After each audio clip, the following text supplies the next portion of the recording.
Téléspectateurs, téléspectatrices, chers internautes, bonjour et bonsoir, dépendamment de l'heure où vous êtes branchés.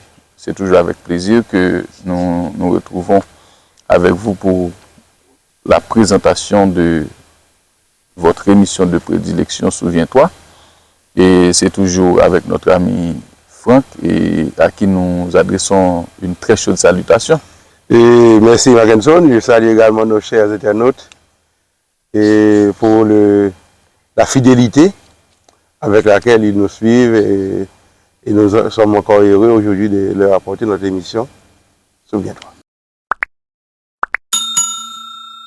Nous nous sommes embarqués dans un long voyage qui doit nous permettre de faire l'histoire du plan de la rédemption, l'histoire du salut. Et Abraham est pour nous un personnage central. Un personnage central parce que après les épisodes importants que nous avons analysés, la création, le déluge, la tour de Babel, Abraham est devenu un personnage central parce que Dieu, à un moment donné, va lui lancer un appel et Dieu va lui demander de se déplacer. Donc, c'est comme si Dieu était en train de nous dire, Abraham a une mission qui est tellement spéciale que cette mission ne peut pas se réaliser dans cette terre où il se trouve. Il doit se déplacer, il doit laisser derrière lui tout ce qui est, tous les liens qui le maintenaient avec, ou bien qu'il maintenait lui-même avec ses parents, et son père, etc.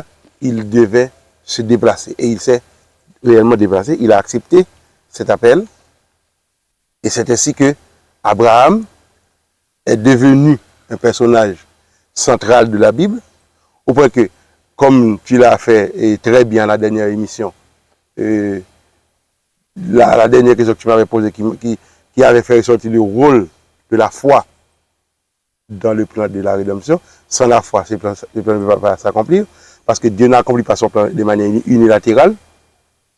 Il sollicite la participation des humains de la réalisation du plan. Eh bien, les humains doivent répondre par la foi. Donc la foi, c'est un élément essentiel dans cette œuvre. Or, Abraham est connu dans les milieux judéo-chrétiens comme le père de la foi. Le père de la foi, c'est-à-dire comme quelqu'un qui a vécu avec sa foi, qui a accepté de répondre à l'appel de Dieu. Donc, dans ce cas, nous pouvons dire qu'Abraham s'est imposé dans l'histoire comme un personnage central. Ok, d'accord, merci. Et j'ai continué à lire et à parcourir la Genèse. Et bon, il me semble que cette fois, j'étais en train de chercher des choses pertinentes et sur lesquelles je t'inviterai à réfléchir. Bon, tu es un chercheur de perles. Donc j'ai vu que effectivement Isaac est devenu grand. Il a choisi une femme qui s'appelait Rebecca. Tu vois que j'avance. Oui, tu as approfondi tes recherches. Ok, ensuite de cette femme, il a eu deux enfants. C'est Jacob et Ésaü. Les jumeaux. Les jumeaux. Oui, les jumeaux. Et maintenant, j'ai vu qu'il y a eu des problèmes de cette famille. Donc, c'était comme une famille divisée. Maintenant, il s'agit de Jacob. Je vois arriver à un certain moment, et je suis au chapitre 28. Okay. Et je suis déjà au verset 10. Donc, Jacob, il a dit que Jacob partit de Beersheba et s'en alla à Charan. Donc, et je veux attirer ton attention sur une vision, une grande vision que Jacob a eue. Pour moi, donc c'est vraiment fascinant. L'histoire. La vision, oui. Il y avait une échelle qui reliait la terre et le ciel. La terre et le ciel. Et que des anges, c'est fascinant. Bon, je ne sais pas comment tu vois cela ou comment tu peux nous aider à réfléchir ou à expliquer, à comprendre. En fait, pour moi, c'est... Oui, mais tu sais, si on va directement à la vision et qu'on ne rappelle pas un peu l'histoire de Jacob, peut-être que nous allons perdre nos internautes en chemin. Ils doivent se comprendre. Et c'est l'histoire du salut qui se met en place. Ok? C'est l'histoire du salut qui se met en place. Et comme nous le disons toujours, la bonne vision de l'histoire, c'est que l'homme agit, okay, l'homme fait l'histoire, mais ce n'est pas lui qui détermine les conditions. L'homme agit, Dieu aussi agit. Et je crois qu'une fois, nous avons utilisé l'analogie des océans pour montrer qu'il y a les courants que l'on pourrait appeler les courants sous-marins, les courants les plus forts qui déterminent le mouvement des courants qui sont un peu plus superficiels, plus à la surface. Eh bien, c'est pour dire que l'homme agit dans la superficie, mais dans les profondeurs, c'est Dieu qui fait l'histoire. Okay. Donc, il faut avoir cette vision. Dieu élève, il établit. Il renverse, ok, et il édifie. Ok, il change les temps et les circonstances. Mais l'homme n'est pas une marionnette, il agit aussi dans l'histoire. Qu'est-ce qui s'est passé? Dieu, d'abord, il appelle Abraham. Il demande à Abraham de faire un mouvement, de se déplacer. Il lui donne un ensemble d'instructions qu'il doit transmettre à ses enfants. Abraham a eu Isaac. Il n'a pas eu qu'Isaac, je l'ai déjà dit. D'ailleurs, après la mort de Sarah, son épouse, Abraham va encore se marier à une dame qui s'appelle Ketura, et Ketura va lui donner des enfants. Okay? Donc, Abraham a eu des enfants. Mais l'histoire du salut, ce n'est pas une histoire d'événement. C'est une histoire de l'intervention de Dieu dans la vie des hommes. C'est ça l'histoire du salut. Donc, la Bible nous raconte ce que Dieu fait dans l'histoire des hommes. Eh bien, dans le plan du salut, c'est Isaac qui intéresse Dieu parmi les enfants d'Abraham. Mais Isaac lui-même deviendra grand. Vers 40 ans, il prend la femme, Rebecca, comme tu l'as dit, et Rebecca va lui donner 2 enfants. Rebecca sera un peu stérile comme Sarah et sa belle-mère, mais plus tard, Isaac va prier pour lui et Dieu va écouter la prière d'Isaac et Rebecca deviendra enceinte et donnera naissance à des jumeaux. Voilà. Ésaü, c'est le nom de l'aîné, et Jacob, c'est le nom du cadet. Donc Ésaü, c'est considéré comme l'aîné, parce qu'il était sorti le premier. Mais qu'est-ce que la Bible nous dit à propos de ces deux? C'est que c'est Jacob qui s'est mis dans les conditions pour réaliser la promesse. C'est-à-dire, normalement, si nous prenons la chose en règle, je dirais ordinaire, celui qui est l'aîné, c'est lui, qui est l'enfant de la promesse. Sauf que, Ésaü, lui, ce qui l'intéresse, c'est chasser, et courir comme... c'est la vie existentielle. C'est la vie existentielle, tu peux l'appeler comme ça. Ok? C'est le hit et nook, c'est l'ici et maintenant. C'est ce qui l'intéresse. Ok? Au point que Jacob a bénéficié de quelque chose que Ésaü ne valorisait pas tellement. C'est quoi? C'est que Jacob lui-même était toujours au pied de sa maman. Et sa maman, c'est comme le dit le chant, redites-moi l'histoire de l'amour de Jésus. Sa maman lui racontait de temps à autre.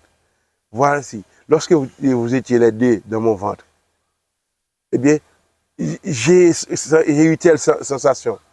Je ne comprenais pas ce qui s'est passé. J'ai prié et voici ce que l'ange de l'Éternel m'a donné comme réponse. Il m'a dit, mais dans mon ventre, il y a 2 nations. Mais le deuxième, c'est lui qui va, et le deuxième enfant, c'est lui qui va accomplir la promesse de Dieu. Donc, Jacob entendait de sa maman que la promesse de Dieu, c'est lui qui allait la réaliser. C'est à travers lui que la promesse allait se réaliser. Il vaut mieux le dire comme ça. C'est à travers lui. OK? Eh bien, on peut imaginer aussi, bon, en tout cas, moi j'imagine que cette prédisposition qu'avait Jacob pouvait, je ne peux pas dire certainement, mais très probablement, pouvait faire en sorte que Rebecca ait... Un sentiment beaucoup plus... Tu un vois, penchant. exactement Voilà, ce un que je voulais penchant. dire. Hein. Donc, elle aime un peu plus. Ok? Je ne sais pas si elle l'a démontré, mais il me paraît qu'elle aimait un peu plus Jacob, parce que ce garçon-là, il comprend les choses. Mais l'autre, ah oui, il est dans les savanes, il chasse, et puis il prend ce plaisir. On pourrait dire que les choses spirituelles ne l'intéressaient Ne pas. l'intéressait pas. Pour lui-même, et le plan de Dieu, c'est quelque chose qui était très secondaire de sa vie. Au point que Jacob lui-même, préoccupé par la réalisation de ce plan, il savait que, eh bien, c'est son père qui doit lui transmettre le témoin, le flambeau. Et il est préoccupé parce qu'il constate que son père a un penchant beaucoup plus pour l'autre frère que pour lui. Et on peut imaginer aussi que là, à la maison, Rebecca discutait de ça avec son père et que Jacob avait plus de possibilités d'écouter ces conversations qu'Ésaïe. Parce que lui-même, il était presque toujours disponible auprès de ses parents. OK. Eh bien, Rebecca comprenait le rôle que Jacob était appelé à jouer, ou bien avait accepté de jouer dans le plan du salut, et avait son penchant vers Jacob. Tandis que son père, lui, et Isaac, non, lui-même, c'est Isaïe l'aîné, donc c'est à lui qu'il faut transmettre le flambeau. Mais le flambeau, tenir le flambeau n'intéressait pas tellement Isaïe. Eh bien, à un moment donné, on dirait que ni Isaac, en tout cas Rebecca, même si peut-être pas Isaac, mais Rebecca certainement, n'a pas tellement appris de la vie d'Abraham. Parce que de même qu'Abraham et Sarah avaient essayé de trouver un autre moyen de faire réaliser le plan de Dieu, c'est ce que Rebecca va faire aussi. Eh bien, lorsqu'elle a entendu son mari promettre à Isaïe, et je vais mourir, je dois te passer le témoin tout de suite, donc je dois te donner ma bénédiction. Elle s'est arrangée pour que c'est Jacob qui reçoit la bénédiction. Et pour cela, elle et Jacob ont choisi de tromper Isaac parce qu'Isaac était déjà aveugle à ce moment-là. Eh bien, qu'est-ce qui va se passer? Jacob sera obligé de fuir la maison de ses parents parce qu'il ne pouvait plus s'entendre avec son frère. Mais je voudrais attirer ton attention sur le fait que lorsque Jacob lui-même voulait profiter d'une faim atroce qui tenaillait Ésaü, qui revenait de la chasse et qui voulait manger quelque chose, eh bien, Ésaü n'a pas trouvé que c'était important. Lorsque Jacob lui a demandé, je te donne ce plat, mais toi, tu me donnes ton doigt d'aînesse. Ésaü dit, mais que me vaut mon doigt d'aînesse? Qu'est-ce que j'ai à faire de ça? Il ne voyait pas le symbole qui était caché derrière cela. Non, c'est-à-dire, le poids spirituel de ça ne l'intéresse pas. C'est-à-dire, si tu veux mon doigt d'aînesse, prends-le. Quel est le problème? Moi, ça ne m'intéresse pas. Manger et assouvir ma faim, c'est ce qui m'intéresse. Est-ce que tu as un plat de lentilles? Ok, donne-moi ça. Primum vivere. C'est le primum vivere qui m'intéresse. c'est le ici et maintenant qui m'intéresse. Eh bien, il a pris le plat de lentilles et en échange, il a donné à Jacob. Ok, désormais tu es premier-né. Oui, c'est toi le premier-né. Ok, maintenant, c'est toi qui t'occupes du culte de famille. C'est toi qui. Non, occupe-toi de ça. Occupe-toi de ça. Okay. Prends le bâton. Oui. Prends le témoin. Eh bien, tu feras ce que tu veux là. Ok, moi, je n'ai rien à faire de ça. Et c'est comme ça qu'Ésaïe a réagi. Eh bien, à ce moment-là, Jacob, qui sera obligé de fuir, va avoir une révélation de Dieu pour lui rappeler qu'il n'a pas besoin d'avoir peur, Malgré ses faiblesses, Dieu est encore avec lui. Avec lui. Et c'est ça le sens de cette vision-là. La vision de l'échelle. C'est ça le sens de cette vision. Parce que, regarde, que tu crois que l'échelle relie la terre et le ciel. Donc, l'échelle, c'est un trait d'union. Eh bien, dans l'histoire, il y a un seul personnage qui a joué ce rôle, c'est Jésus lui-même. Voilà pourquoi on peut comprendre l'échelle de Jacob comme une vision pour dire, comme un moyen pour Dieu de dire à Jacob, je vais réaliser mon plan, ne t'en fais pas. Mon fils viendra mourir sur la terre pour résoudre les problèmes du péché et réconcilier les humains avec la divinité.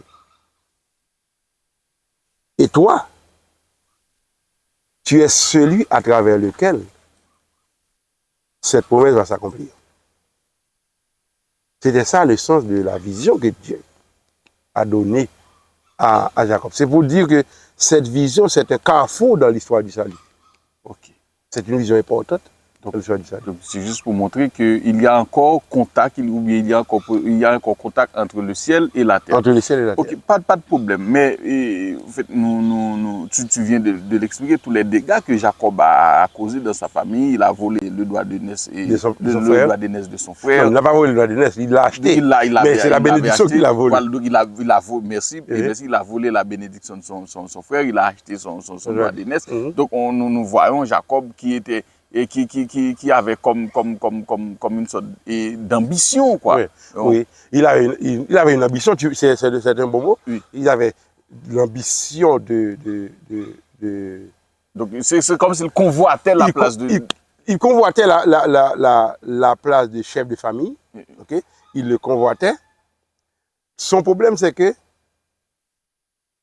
en dépit du fait que sa mère lui a expliqué le message qu'elle a reçu de l'ange lorsque les deux garçons étaient encore dans son ventre. Comme le message n'expliquait pas comment le plan allait se réaliser à travers lui, il a compris que lui-même, il doit faire quelque chose. Voilà, il doit utiliser d'autres stratégies pour... Ouais, okay. Et ça encore, qu'est-ce qu'on peut voir là? Ça, c'est la limite que nous autres humains, nous avons. Quand Dieu nous donne une promesse, il le réalise. Il réalise ce qu'il promet. Mais nous pensons que... Mais Dieu n'indique pas souvent sa méthodologie. Non, mais Dieu n'est pas obligé de l'indiquer. Voilà. Il est souverain, il le fait comme il veut. Okay. Qu'est-ce que nous devons faire? Accepter que Dieu va réaliser son plan. Ok, pas de problème. Donc, mais maintenant, c'est Jacob. Donc, son nom l'indique, le trompeur. Mais pourquoi lui? Pourquoi c'est à lui que Dieu s'est présenté? Pourquoi ce n'était pas Ésaü? Donc, Ésaü, nous avons expliqué pourquoi il va à Ésaü. Ésaü n'est pas intéressé. Voilà, de toute manière, ma question, donc c'est Jacob, c'est sa personnalité. Exactement, donc, je comprends la question. Oui. Je comprends la question. Mais la question me permet aussi de clarifier un point. Parce que nous avons souvent tendance celui-là, c'est un pécheur, non? C'est un cas perdu. Non, c'est nous qui pensons comme ça. Parce que si Dieu devait, je dirais, se chercher des gens parfaits pour la réalisation de son plan, eh bien, Dieu serait encore au point A de son plan. Parce que dans l'histoire du salut, il n'y a personne qui n'ait pas eu ses propres défauts, ses propres problèmes. OK. Et, sauf ceux pour lesquels nous n'avons pas beaucoup de témoignages. Donc, dans ce cas, nous ne pouvons pas identifier leurs défauts, mais ça ne veut pas dire qu'ils n'ont pas de défauts. Mais tu prends par exemple un personnage aussi important que Noé. OK? Tu as vu combien Noé est important dans l'histoire? Oui. Mais tu te rappelles ce que Noé allait faire tout de suite après être sorti du... Il avait bu. Il s'est enivré. Il s'est enivré. Donc, il s'est comporté d'une manière qui n'était pas digne de son nom. Abraham, c'est le père de la foi. Il n'y a pas un seul chrétien qui n'est pas fier d'Abraham. D'ailleurs, toutes les nations, toutes les familles sont bénies grâce à Abraham. Mais Abraham, lorsqu'il est arrivé en Égypte, au moment où il y a eu la famine, il a menti. Nous sommes, il a menti. Mais ce n'est pas Dieu qui lui avait demandé de se rendre en Égypte. C'était son initiative. Okay. Dieu ne lui a pas demandé de se rendre en Égypte. Dieu ne lui a pas dit, il y a une famine ici, tu vas mourir. Non. Dieu sait comment nourrir son enfant, même au milieu de la famine. Il sait comment le faire. Mais il s'est enfui en Égypte pour résoudre son problème de famine. Et lorsqu'il est arrivé, il ne faisait pas confiance au pouvoir de Dieu pour le sauver. Il a dit, ok, mais je dois m'arranger pour m'adouer ces gens. C'est ce qu'il a fait. Pour se protéger. Pour se protéger. Isaac va faire la même chose avec Abimelech. Il va dire que Rebecca, c'est sa sœur. Tu vois? Donc, mais ça n'a pas empêché d'utiliser Abraham, ça n'a pas empêché d'utiliser Isaac. Eh bien, Jacob, il va tromper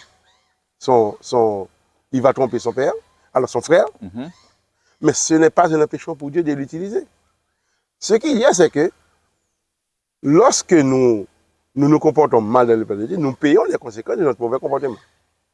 Mais cela ne nous disqualifie pas aux yeux de Dieu. Parce que Dieu ne nous avait pas appelés parce que nous étions bons. Il nous avait appelés grâce à sa miséricorde. Donc tu es en train de nous dire que Dieu n'appelle pas ceux qui sont bons. Ceux qui sont bons, les qualifiés. Non, Dieu qualifie ceux qu'il appelle. Il n'appelle pas ceux qui sont qualifiés. Okay. Quand Dieu t'appelle, il te qualifie. Il n'attend pas que tu sois qualifié pour t'appeler. Parce que qualifié, tu ne seras jamais.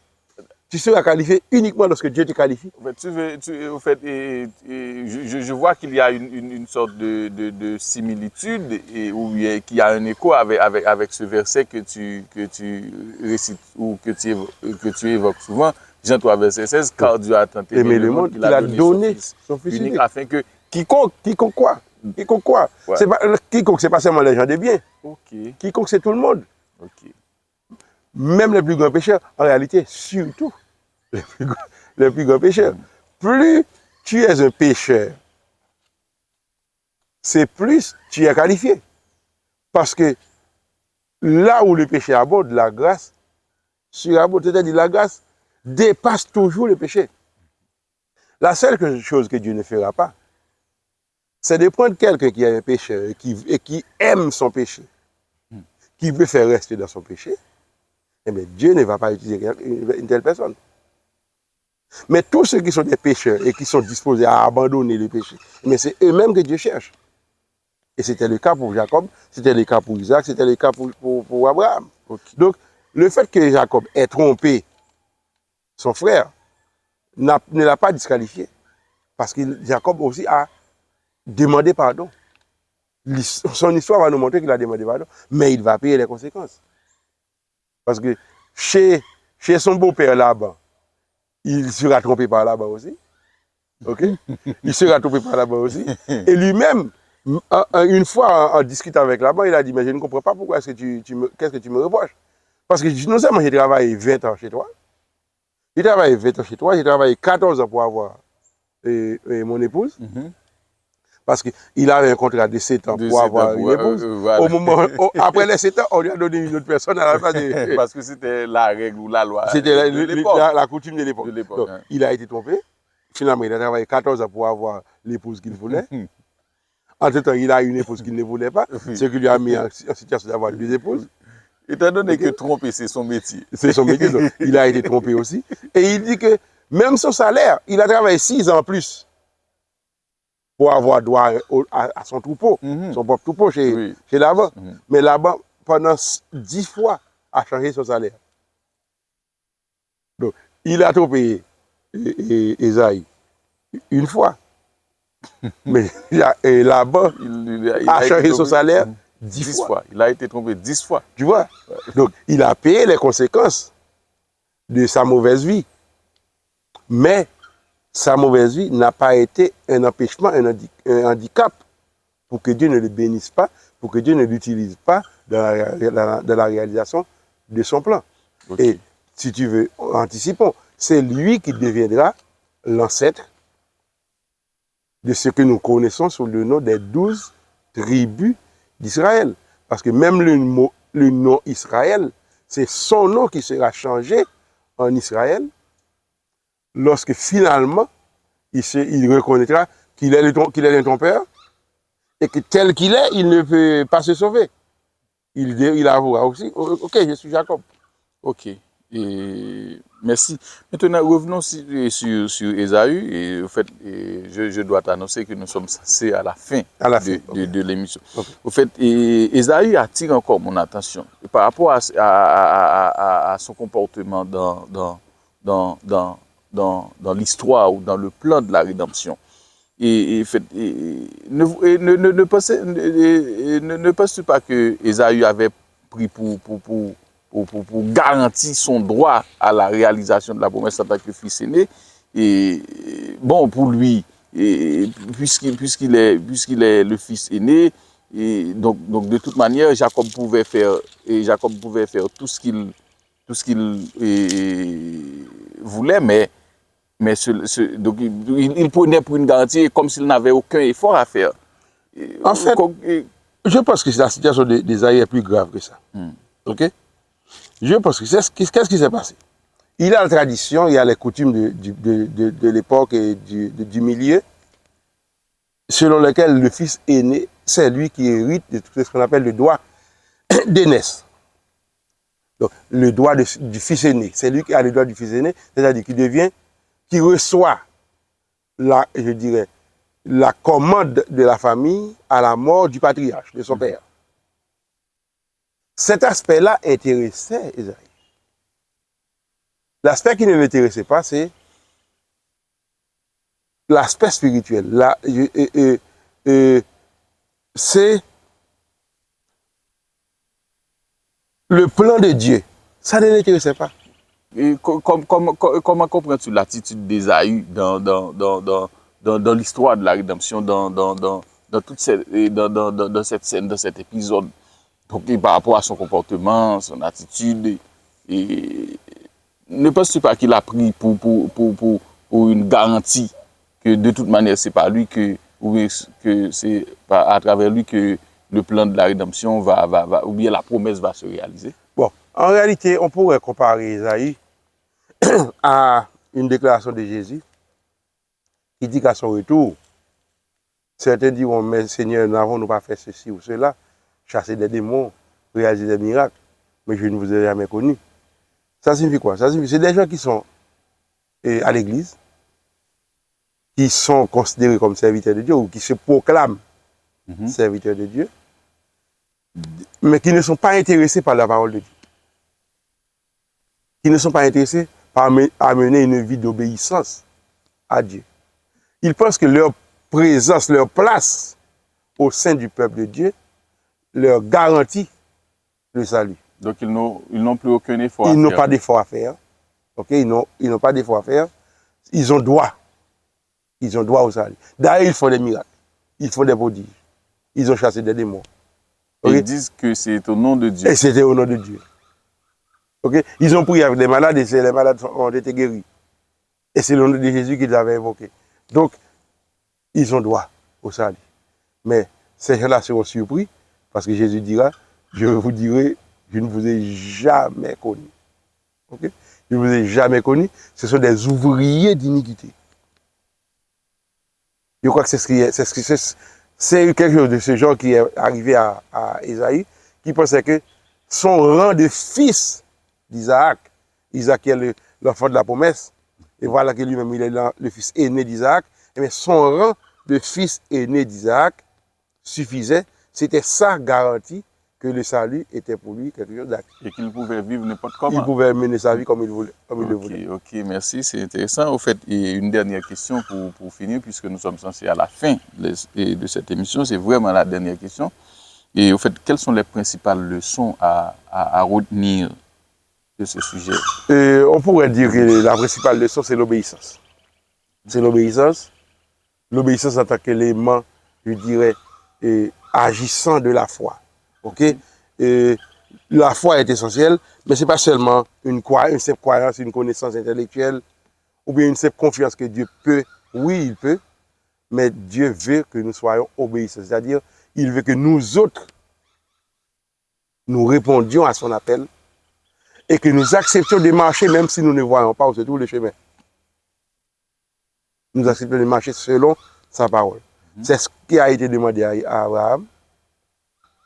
Et c'est ce qui s'est réalisé aussi dans la vie de tous les autres. Et je crois que c'est la leçon que nous continuons à apprendre au fur et à mesure que nous allons fouiller dans la vie des personnages importants dans l'histoire du salut. Ok. Et pour Jacob, par exemple, quelle leçon?